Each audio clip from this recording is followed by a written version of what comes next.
將生活化為聲音，將聲音融入生活。Share your life, you online。以下節目內容只代表主持及參與者之個人意見，敬請留意。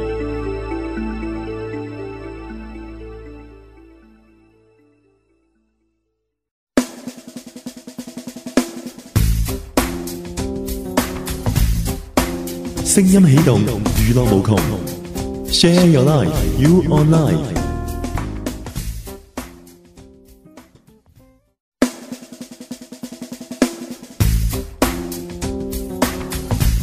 你而家收聽緊嘅係娛樂一台。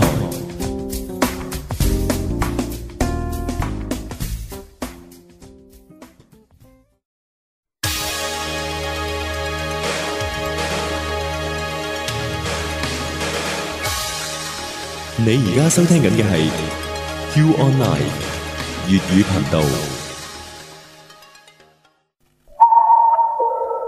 香港鬧鬼傳聞，大家都耳熟能詳，但係你又有冇親身去過？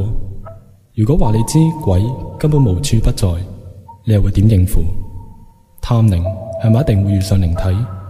靈體又以咩性質存在呢？靈守則為你打開靈探之路。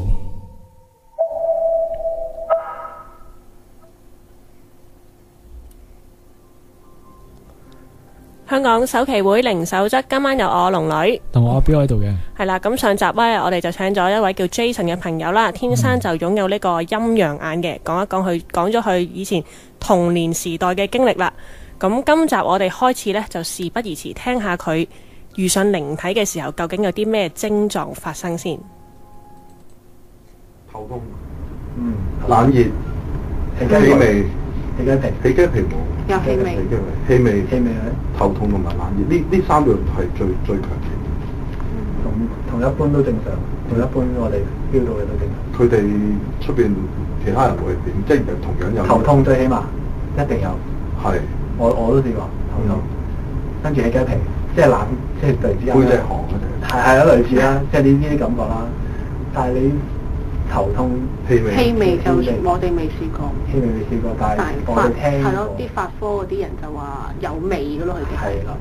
我反而發科先至係啦，我唔知我哋係未有嗰種能力去，即係唔知我哋就好明顯就一定係頭痛，即係一遇到就一定頭痛咯，我哋就係啦，氣味就未有。頭痛係最普遍嘅症狀嚟嘅，即係嚟講係氣味就真係難啲，因為氣味就好似同我哋望到聽到一樣，都幾難。頭痛其實你多數會喺啲咩地方會遇到嘅？都係廢屋啊，或者荒山野嶺。我反而多咗咧，夜晚搭巴士搭上層。嗱，你嗰種頭痛係點頭痛法先？點樣頭痛？係突然間無啦啦一下冤一冤嘅。因為我哋嗰啲頭痛，我嗰隻頭痛就喺後邊，一路斜咗上去嘅。我喺呢度咯，即係冤一冤後邊呢個位咯，一路。即係如果你唔去，我覺得係在我演繹就係話，你唔去離開某個範圍，你係會持續咁。係啦，啱啦。係啦，咁我即係後尾枕嗰啲位置咁樣。我自己就多數呢排就少咗上去搭上層巴士嘅後排，即係夜晚就少睇啦。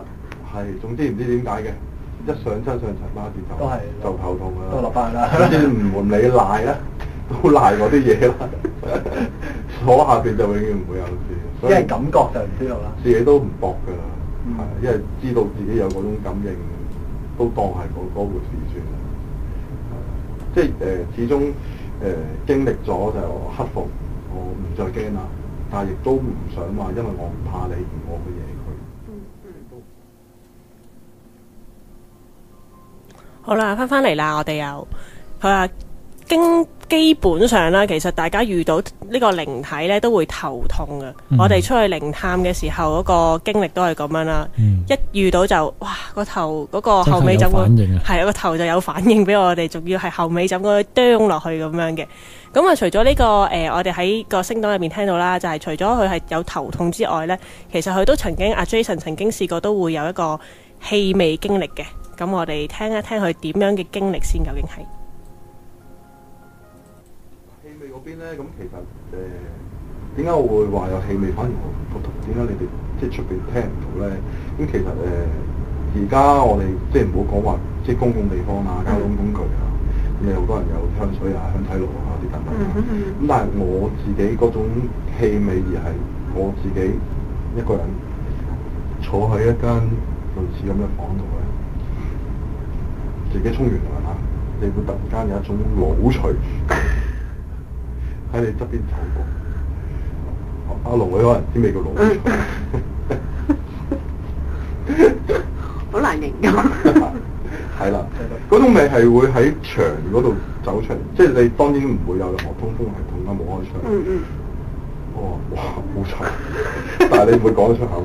但係有陣時咧，你又，我記得當時見過某一種靈體，唔記得佢紫色嘅嘢，係有一種花香味。幽香。係啦，我印象當中係類似花露水嗰種，唔濁嘅，係好清新，即係甚至乎能夠好大自然嗰種感覺，即係連個心情都放鬆埋。我係好深刻，就係聞到呢一種花。喺嗰個係邊個咩環境啊？都 OK。係喺我朋友屋企嘅天台上，冇人燒嘢食嘅時候，再冇人燒嘢食，佢亦都冇種任何花。即係村屋嗰啲。係啦，即係純粹係間玻璃屋入邊圍住，跟住大家傾下偈，跟住突然間聞到有花香，咁問你有冇種花啊？冇啊！我話你反而你覺得臭咩咁樣？我附近有個垃圾站咁樣，我唔係喎，我好舒服喎，難道你冇裝香薰之類啦？冇啊，咁啊，即係聞到嗰種味。係，我哋都好少聞到，聽。但係我都唔知即係咩時係嗰種味，咩時係嗰種味，即係亦都唔清楚點樣嚟。即係如果你聞到就唔到，你哋聽翻嚟，即係其他我聽翻嚟啦，程度係點樣解釋？即係我聽翻嚟啲古仔啦，係咪？即係嗰個靈體，即係佢即係在生嘅時候，死嘅時候係點死法？即係個死亡方法。即係如果燒死，可能就過味啦。係啦，諸如此類咯。係。我就聽呢啲咯，但係唔知啊，我就花。唔係如果你話係宗教嗰邊，即係宗教背景就會係咩鬼就係臭嘅，酸縮臭嘅。花香味咧就會可能係啲山精啊，即係妖精啊嗰類咧。因為佢哋帶落嚟就係話，譬如你行夜山，咁你可能無啦啦經過一棵樹。嗰棵樹係散一啲香味出嚟，咁啊引誘你啦。因為我喺村咁啊會引誘你過去，即係探尋嗰種氣味啊嘛，因為你要，咁啊引誘你過咗去嗰邊，跟住就即係佢可以為所欲為咁樣嗰啲啦。係啦，咁佢哋就會解釋就係鬼就會係咁樣臭味嘅，但係如果係妖精嗰班咧，就會係一陣花香啊、幽香啊，總之你會聞落去就好想，我跟住佢去啦咁樣嗰啲咯。係啦，跟住佢去。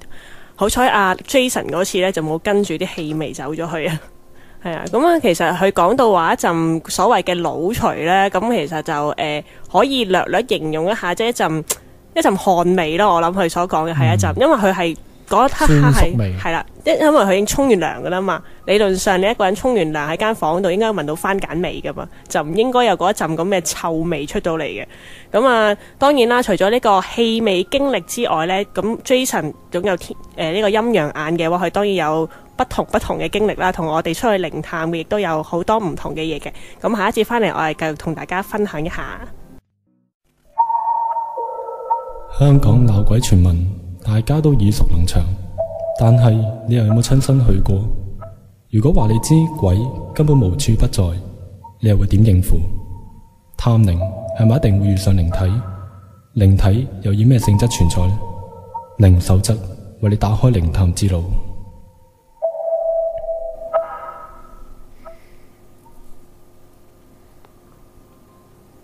翻到嚟第二節香港首期會嘅靈守則啦，咁啊頭先我哋聽到阿 Jason 有遇上嘅靈體嘅症狀啦，聞到佢陣味啦，咁其實我哋好多時即係遇上見到嘅時候，見到靈體嘅時候呢，我哋都會即刻迴避嘅。其實個眼神就係唔好望啦咁樣嘅，係啦。咁但係呢，阿 Jason 反而係同我講咗，如果你夠膽，你望下佢，望咗你會望到一啲你即係個感覺係完全唔同嘅。咁我哋聽下佢究竟望到嗰對眼，佢係真係有一次佢係直望落去個靈體個雙眼度。當佢哋對望嘅時候 ，Jason 究竟係會見到啲乜嘢啦？嗰個眼神咧，如果你夠膽啊，有下一次嘅嚇，你試下望深啲佢個眼神咧，你嗰種感覺係好似有兩個無盡嘅窿，會吸你落去，係，但係都唔係太建議。其實望得耐都好似即係唔知心理係定乜嘢啦，個人會覺得好似冇咗種力量，好攰咁樣。好攰咁樣。係啊，佢係持續嘅咯喎，即係佢唔會話走就走話。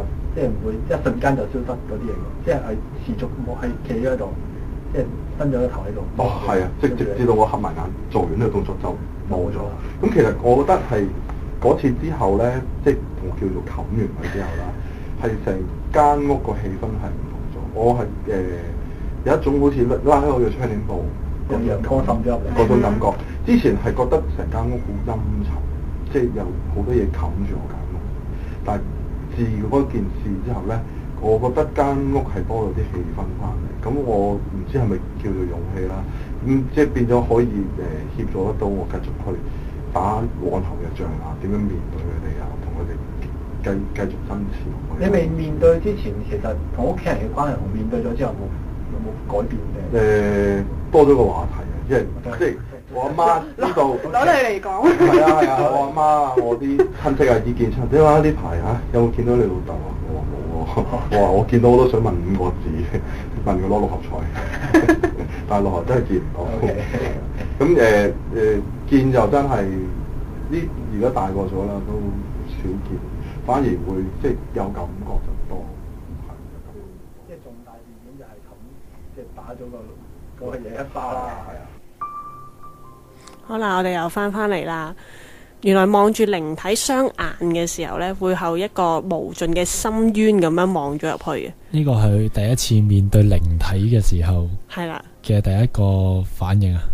屬於啦，即係其實可能佢都好少話真係實質咁樣對望住呢，即係大家哇四目交投咁樣。呢個面對嘅第一步啊。係啦，咁啊之後呢，其實佢都遇上好多不同嘅嘢啦，又同我哋亦都問過佢，究竟靈體有冇顏色嘅呢？喺佢哋眼入邊，因為我哋聽嗰啲師傅呢，靈體係有分好多種顏色嘅。咁究竟喺陰陽眼嘅人嘅眼中呢，靈體又係分幾多種顏色嘅呢？佢哋都會有時代嘅轉變，即係可能你細個嘅時候，可能着啲衫比較亮啲啦，我哋叫亮啲。但係而家見到嘅時候，可能會比較同我哋服飾差唔多。揸住部 iPhone， 即係會唔會有咁樣嘅轉變？因為係永遠都係一個好古代、好舊式，一定係唐裝衫，女人一定着旗袍、好小鳳仙嗰啲。根本就分辨唔到係咩。係咯。分辨唔到嘅衣着方面，即係都係一個好人樣咁嘅物體人形。其實你話真係。最真係有個樣喺度，永遠都見唔到實體，即係好似你咁樣有個眼有鼻我望唔到身，睇唔到。即係例如我見到件衫有咩 pattern，唔會從未試過清楚嘅，係啊。咁有冇顏色分嘅咧？因為即係我哋聽啲師傅講啦，就可能有分顏色㗎嘛。有紅黑紫，我唔知師傅見到邊幾隻黑紫。即係多數透明嘅，多數係。即係如果你夾硬話要佢嗰團嘢個顏色會係呢幾種。紫色我都聽過啦。紫色就係師傅講話紫色咧就係應該係啲神靈嗰啲嚟嘅，係啦，佢話係咁樣講。咁其餘咧？紅色咧就係邪惡嘅，唔知係咪厲鬼，總之係邪惡嗰班嚟嘅。黑色咧就係普通就冇紅色咁惡咯。真係咁樣㗎，跟住佢哋就話有白色，但係我唔記得白色係啲咩。白色係電影嘅啫。咁啊唔知啊，因為佢同青色嘅電影。青色冇師傅冇同我講青色，因為佢係嗰陣時我都見過一次係紫色嘅，見過一次紫色。咁我話佢啱啱喺我身邊行過咗，係啊，跟住我問翻佢就係話紫色係一啲神嚟嘅，但係就唔知咩神，總之係一啲好嘅嘢嚟嘅，其實就唔使驚嘅。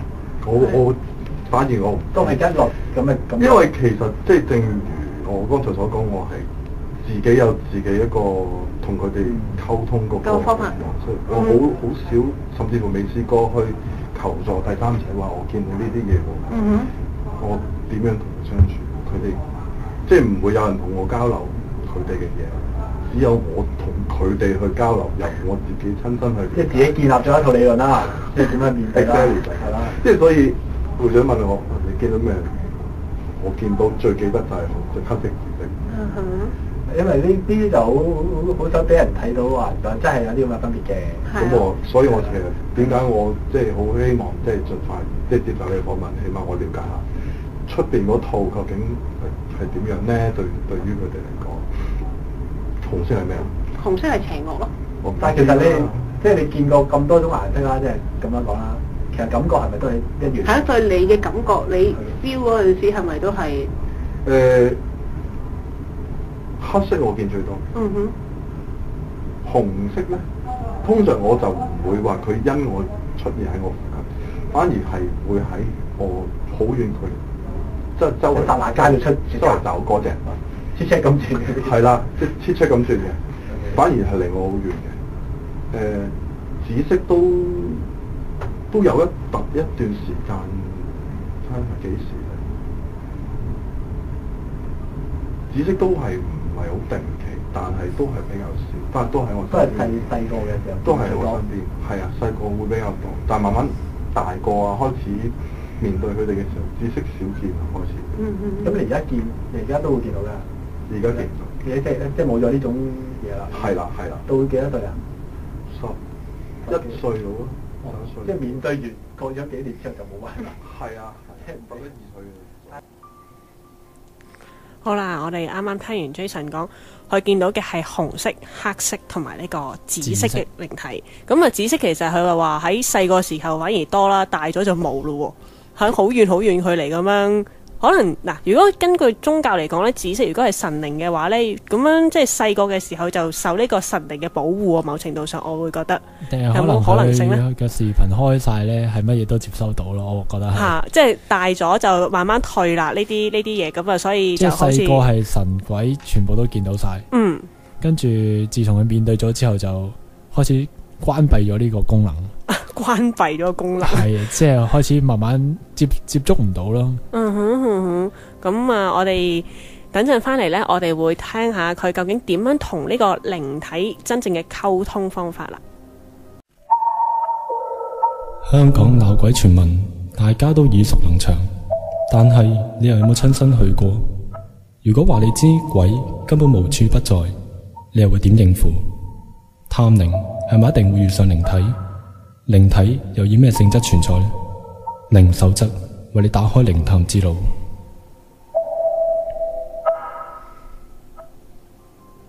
第三節香港首期會嘅靈守則嘅，咁啊頭先頭一兩節呢，我哋聽咗阿 Jason 講嘅遇上嘅症狀啦、氣味啦，甚至係佢嘅經歷啦，即係對於靈體究竟顯現到啲咩顏色出嚟嘅經歷啦。咁我哋翻嚟第三節，我哋就會聽下佢究竟點樣同啲靈體溝通嘅呢？佢如果阿彪，我想問下，如果你真係有呢個能力同佢溝通，你會點樣做呢？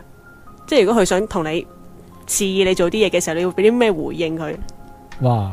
如果俾我即係有示意又顯示俾我睇，我睇下佢想顯示啲咩俾我睇先。有啲咩要求啊？如果要佢幫要你幫佢呢？咁我真係嘗試下可唔可以幫到佢啦。但係 Jason 嚟講又好似唔係喎。大家一齊聽下啦。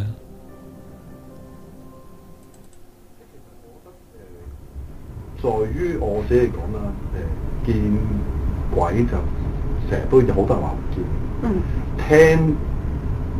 聽好多時就係好可能佢哋碰到移動某啲物件所發生。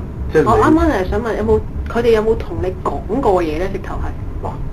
我同你溝通就係靠口啦，電波有冇？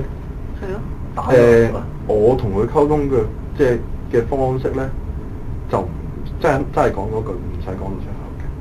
但係嗰種聲音會係點咧？你大概你揞住自己耳仔講嘢咧，你就會聽自己打咗入個腦度，頭殼骨嗰種對話。我同佢哋溝通嗰種模式嘅模係會係咁樣，係心靈感應，用唔知算唔算啦？精神嘅溝通，類似啦，即係你係會聽到係有回應嘅，你聽到會有回應，係啊，高級靈體，更高級靈體。但係有冇聽過佢哋真係即係唔係咁樣打入你個腦度，真係喺用你嘅耳仔外來咁樣傳聽到佢啲聲，即係除咗笑聲之外，除咗笑聲之外咧？嗰啲有實質少少。係，即係真係講句嘢出，因為我就試過就係喺去長洲之前嗰段時間咧，咁就成日都去個朋友屋企，咁佢就話屋企咧係有嘢喺度嘅，住咗喺度噶啦已經係。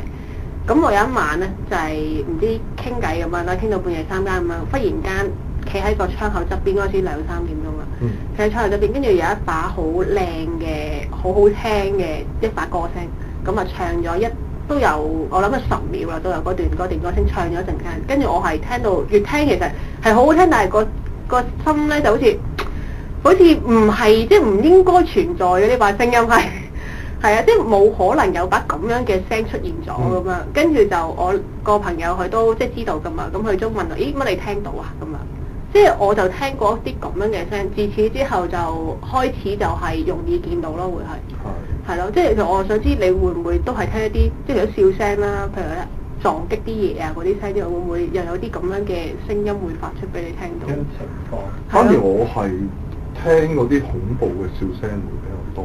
恐怖嘅笑聲多啲。係啊，即係尖鋭啲嘅，尖鋭啲。好似係咪奸即係啲片？奸笑。係奸笑聲。比嗰啲更恐怖，即係我喺電影未聽過嗰種笑聲。係好高頻率嘅咯。算唔算高頻？即係尖到好似有啲爆玻璃嗰啲咧。類似啦。係嘛？但係又未至於話叫做尖頻嘅，即係總之係能聽到都心寒。即係高八度唱我高音啊，女高音唱高嗰啲。OK。溝通就少，真係溝通少。即係如果你話有人聽過有一個靈體同你講一篇佛偈嘅話，我都想聽下。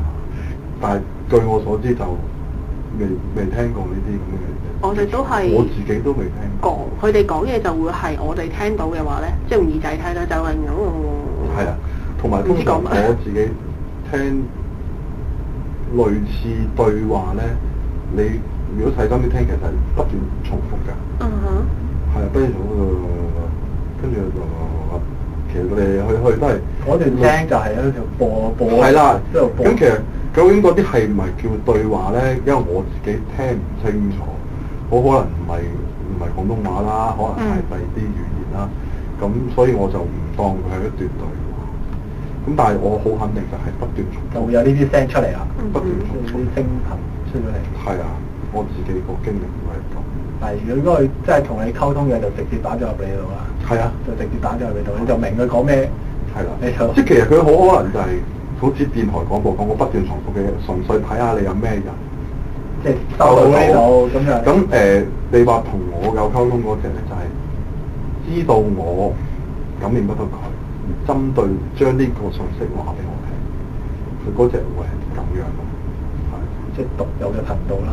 係啊，即係打即係差佬，即係警察收頻道咁樣，收嗰條獨有嘅獨有頻道。我其實都唔完全唔知什麼一回事啊！呢啲係純粹自己即係同佢咁多年嚟相處得翻嚟咯。咁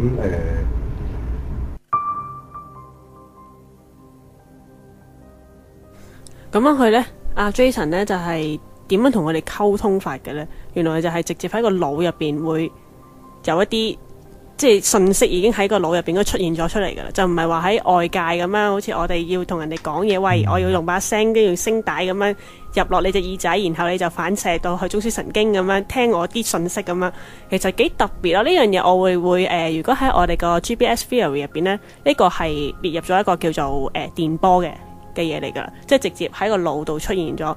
咁其實呢啲咁嘅經歷呢，我哋去靈探嘅時候都曾經都嘗試過啦。即係除咗真係有 MP3 錄到嘅時候嘅一啲聲頻之外呢，真係同時間有人去聽到譬如話可能有汽水罐聲啊，可能係會有一啲噓聲、軍噓聲啊，啲上堂嘅機關槍上堂嘅聲啊咁樣嗰啲，其實呢啲我哋都有聽過，即係我哋都有啲咁嘅經歷。但係對於阿 Jason 嚟講，呢啲就係同佢溝通嘅方法。但係我哋當時當刻如果強烈嘅溝通方法係咯，咁但係如果我哋去靈探，佢係俾一啲咁樣嘅信息我哋，咁究竟呢啲係乜嘢嘅溝通呢？對我哋嚟講又會係，即係我哋去靈探，但係你就俾啲上堂嘅聲我哋勁咁樣，跟住或者喺啲軍靴喺後邊，即係喺你嘅腳身後係跟住你行。咁究竟呢啲又係啲咩嘅溝通方法呢？其實想話俾我哋聽係一啲咩嘢呢？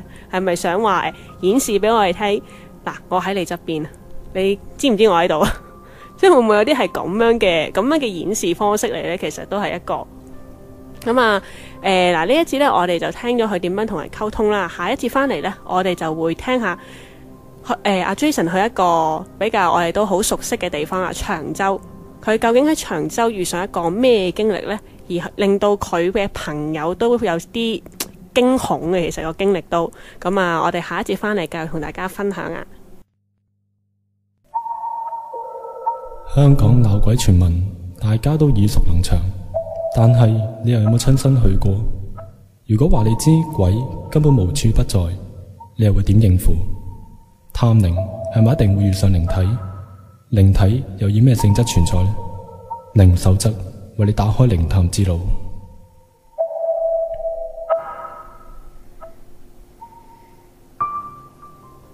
翻到嚟最後一節香港首期會靈守則啦。咁啊，頭先講到呢，就會話。呢一 part 我哋會播放一下 Jason 喺呢個長洲嘅經歷嘅，咁我哋事不宜遲，首先聽聽先。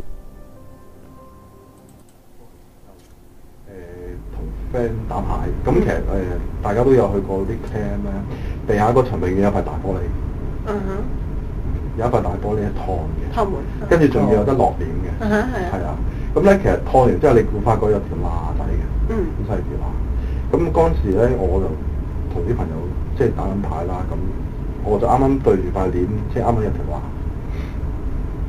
今日我見到嗰樣嘢係出邊，咁亦都知道佢想點嘅。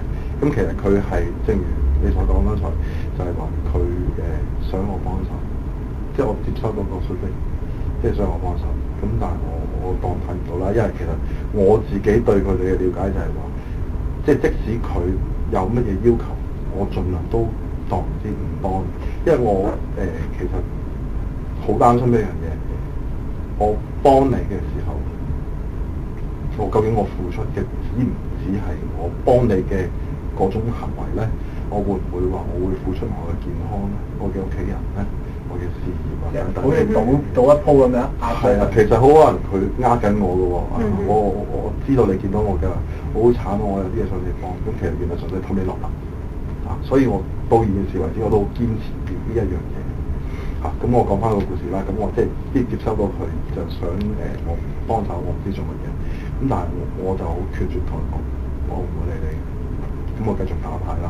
我唔知兩個小息打麻將。咁其實我一開牌咧，知道根本唔使打㗎啦。咁但係咧，我打咗大概4隻牌度啦，都係打啲所謂嘅邀九牌。跟住無啦啦，我上家就話食，你食咩？13邀。13邀。咁原來我之前打啲邀九牌，佢話佢都要嘅，但係佢不斷係入張，而我打埋咗一隻就出中俾佢，跟住佢話Jason我唔收你錢啦呢鋪，我知咩事我唔打啦。即係因為係啊，即係總之佢隻入。我又隻打，仲出埋封俾佢。咁跟住咧，我即係聽到佢喺出邊笑一下就走咗去。咁其實第二朝早同啲 friend 即係同翻嗰個女仔食早餐啫，都同佢講喂尋晚咧係咪你見到啲嘢？我話你都唔收我錢啦，你都知咩事啦。咁我話如果你要講嘅，咁我講啦。咁唔好講啦。即係佢又好驚啦。係啊，但係佢啊真係呢一種就係唔敢面對啦。係啊，冇錯。即係好多人就係咁樣啦。其實我自己覺得即係在於靈探嚟講，我係焗住要面對。正如我細個好似你咁樣，如果你驚曱甴，我抌你落間房度，成地都曱甴，我要你住1個禮拜，你都要諗辦法清咗或者點樣面對㗎啦。即係我自己個成長會係咁樣，導致到會係咁。即係有少少強迫出嚟嘅咧。係啊，咁唔知係叫上天俾我嘅考驗定乜嘢啦？即係其他可能有陰陽眼嘅人可能某啲意外嘅，突然間有啊，或者做咗有某啲儀式，特登令到出現啊。咁但係我覺得，如果你係有師傅幫你手嘅，我覺得你之前你要建立好你個心理狀況，因為有陣時唔係話你覺得我自己好大膽，你能夠面對得到。始終靈界俾你見到嘅嘢唔一定係你想象之中嗰種狀態。嗱，咁你話見到，即係咪咁長時間都係見到人形嘅嘢咧？多數都係，即係你話動物嗰啲，我就反而未見過，都有。都係生物類嘅啫。都係生物類。係啊。即係唔會見到話有啲咩樹精嗰啲。係咯。樹精嘛，招精啊。係啊，芭蕉精嗰啲好少見。因為可能我小閒夜晚行行夜得咁要跟下。即係點解有閂門啊？啲小閒。要睇個鞋嘢攤開。始終香港人比較多啦。即係都係好實體化。好實體。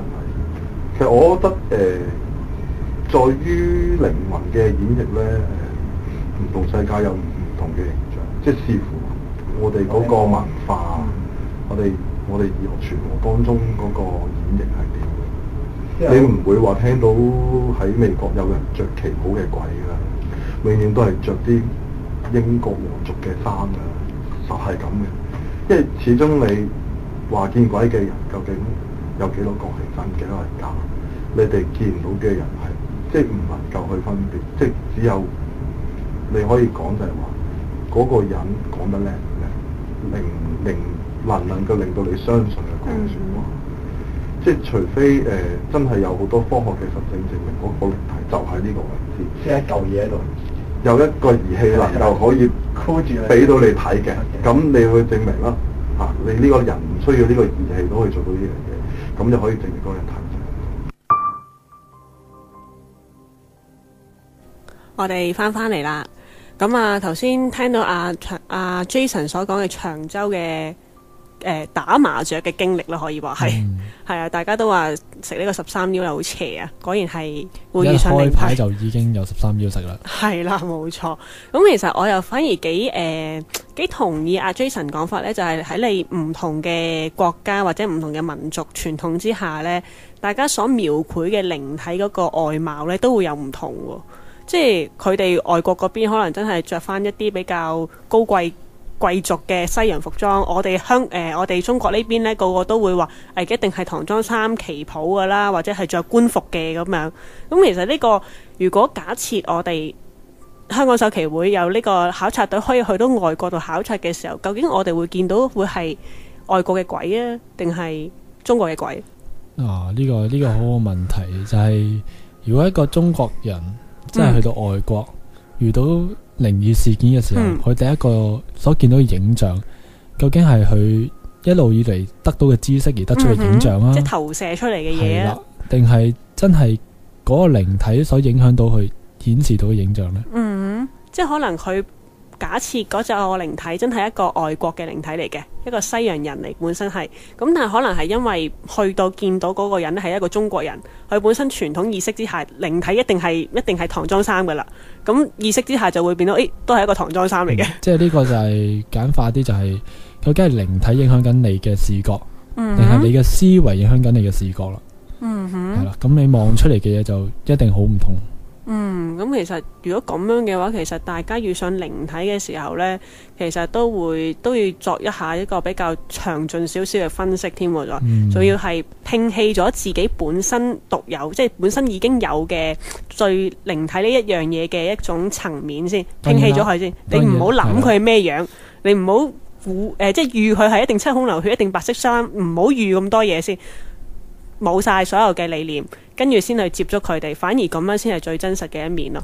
咁我哋今集嘅時間就差唔多啦，咁我哋下一集翻嚟呢，我哋下一集時間我哋會聽下阿 Jason 呢，佢會講佢另一個嘅經歷，繼續未完嘅訪問啊，係啦，未完嘅訪問，呢個經歷比較長篇嘅，咁我哋下個禮拜再見啦，拜拜。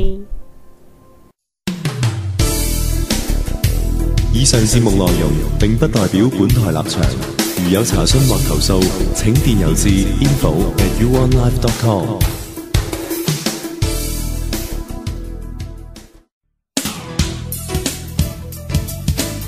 為改善節目及網頁質素，如對 UONlife 有任何疑問及建議，歡迎電郵至 info@uonlife.com。